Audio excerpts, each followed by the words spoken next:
मुआवजा मिलना चाहिए या नहीं? आकांक्षा हो गया। इससे पहले भी कुछ ऐसा घटना देखा ऐसा अगर हमारे पास ज्यादा टाइम रहता तो आप लोग को एक कथा सुनाते, लेकिन फिर भी मैं कहना चाहूँगा कि ऐसा कोई इंडस्ट्री नहीं है जहाँ पे ऐसा दुर्घटना नहीं होता है, लेकिन ये घटना जो है बहुत ही दुखद है। इस प्रकार का फैसला दुखद है।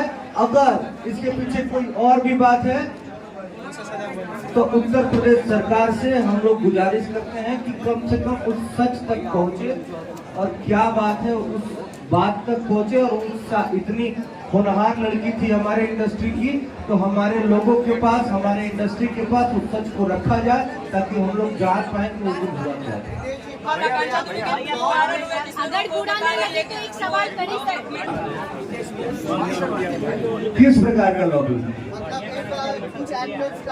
जो लोग होते हैं कहते हैं अपना लॉबी रखे हुए। ऐसा कुछ नहीं है, ऐसा कुछ नहीं है। अगर आप लॉबी में जाना चाहेंगे तो आपको लॉबी मिलेगा। अगर आप लॉबी में रितेश पांडे की तरह नहीं रहना चाहते हैं, स्वतंत्र रहना चाहते हैं, तो स्वतंत्रता के साथ रहिए। भोजपुरी इंडस्ट्री में, भोजपुरी बहुत महान इंडस्ट्री है, यहाँ के दर्शक बहुत महान है, श्रोता बहुत महान है। अगर बिना लॉबी के रहेंगे तो भी आपको प्यार मिलेगा।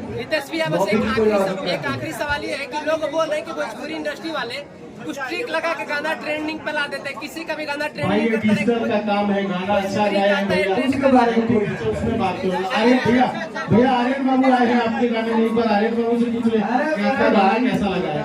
आर्यन बाबू सवाल है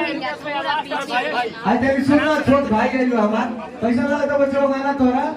सबसे पहले जितना भी इज्जत हो गई बा सभी के पाँव छू के प्रणाम करता नहीं। और आज जेबीके एंटरटेनमेंट से काफी अच्छा गाना रितेश पांडे सर के और काजल जी के हो गई हो रही गाना जितना खाती आज अभी आई गाने और विकास के लड़की के तो पहले पाना काफी अच्छा लगा था। बहुत अच्छा गाना और भगवान से ये दुआ बा कि गाना आप सभी के बीच में आए, आप सभी गाने के सुनिए और ढेर सारा प्यार दिला और रितेश सर के प्यार सब्सिडी की बात है, बस सवाल